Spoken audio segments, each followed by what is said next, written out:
I just want to follow a certain process pa. And medyo urgent ko nga to. So ako ang tao nga when I need to get things done. So personally, I'm good with time management. I'm into work. Kailangan ko muskuan sa akong time ba. So I want my people, my team to be like that sa work. When we have a job, na deadline, we have to meet a deadline. Yeah, everything should be in process. So from start to end, naglay timeline. Yeah, every week we schedule a meeting. Mas gusto ko nga mo speak up ang team. So when mag-meeting I prefer na marag brainstorming style. So I'd want nga mo speak up sa ang tiwong team for makanoong sa ta silang point of view. My style is more on the democratic side. So I am open-minded. So I solicit opinions from my staff, my colleagues, and I don't really ask them to call me sir. I want them to be open with me, to be close to me, so that we're just like at the same level. So at the end of the day, it is very fruitful because it generates mutual cooperation and trust between me and my staff. Because it's really true that two brains are better than one. The more, the better. Then another question.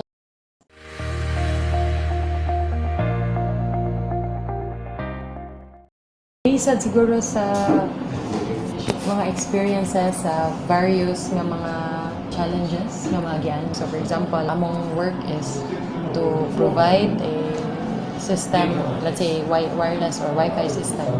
Then delivery is like this, like that. Something na na-change na ko sa akong self is constant follow-ups. Na-learn yun na ako, no such thing as procrastination. Every day counts, so I still see to it na nakoy mabuhat and productive. Okay. Lesson learned, if ako i-procrastinate, ako rin mapildi at the end.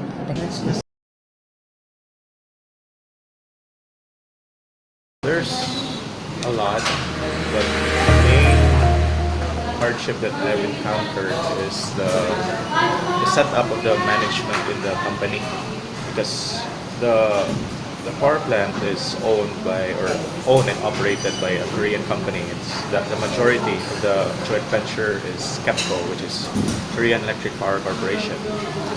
The main company is in Seoul, Korea, or in Korea, South Korea. And they ventured here in the Philippines through a joint venture with SPC Power Corporation, which is a public company, a local company in the Philippines. Now, since they are the majority, so they are the ones operating, their management scheme is such that from the managers up, managers, vice president, and president, they will only have a stay of around 3 years. So every 3 years, there will be a new set of officers, a new set of managers, vice president, president. That's the main difficulty for us. But we keep on adjusting every 3 years, because every manager, every leader has his or her own different kind of management style.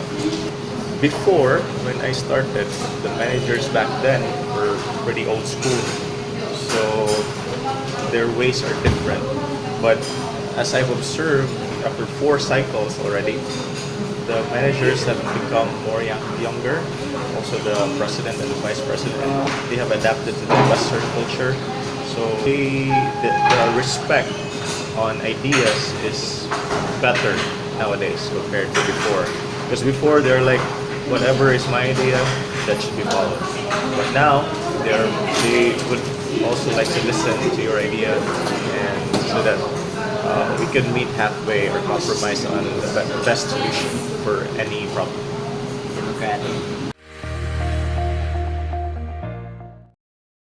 Kuhan siguro, taking control of everything. Not being able to delegate the right jobs at certain person. So, micromanaging. You're not in control of everything, so there are things you have to delegate.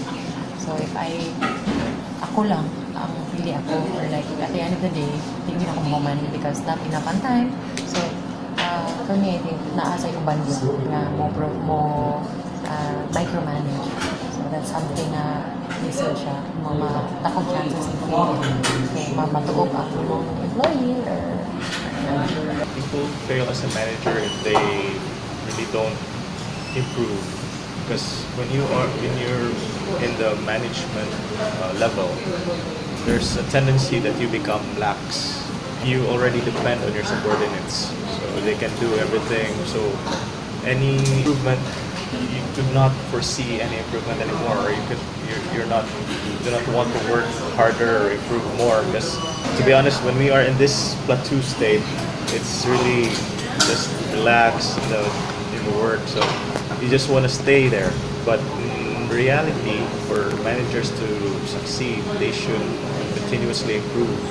Should find ways, even the smallest things, the detailed things. sa akong panahon pag-improve, Mariana siguro. What more or where can I improve? Because I believe na there's always room for improvement. So, asa pa man ko pwede mo improve. Believe I'm not the type na okay na kong masato. So, unsa pa man akong pwede mabuhat. So, I think that's a question I always ask myself. I'd like to ask myself if I'm ready to take the job, so that I'll be reminded every day that I have a managerial job, that I need to do better, I need to be excellent in what I do.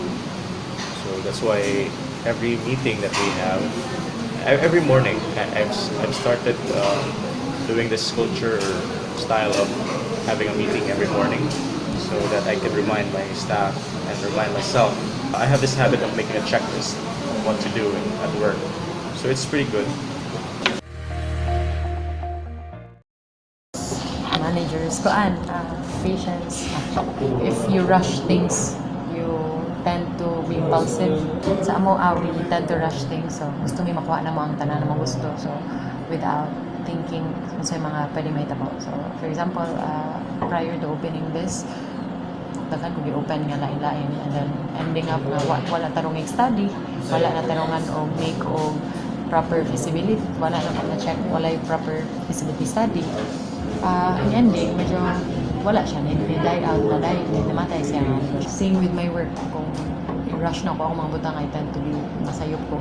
Tungod kay na deadline, I just pass, bahalag sa'yo. So, bahalag na deadline, I still see to it, sakto akong i-pass because it will reflect magod sa ako ang unsa akong workmanship. So, at work, prior to sending out anything to my immediate manager, check it ko.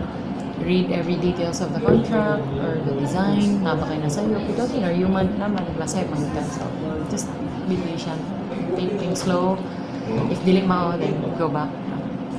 Dili lang gid mag-dili. Turn up more and reach for your goals. Not gonna be that easy, to be honest. You have to start. Well, it's better to be a manager when you work yourself up rather than being a manager at the beginning or being a supervisor at the beginning.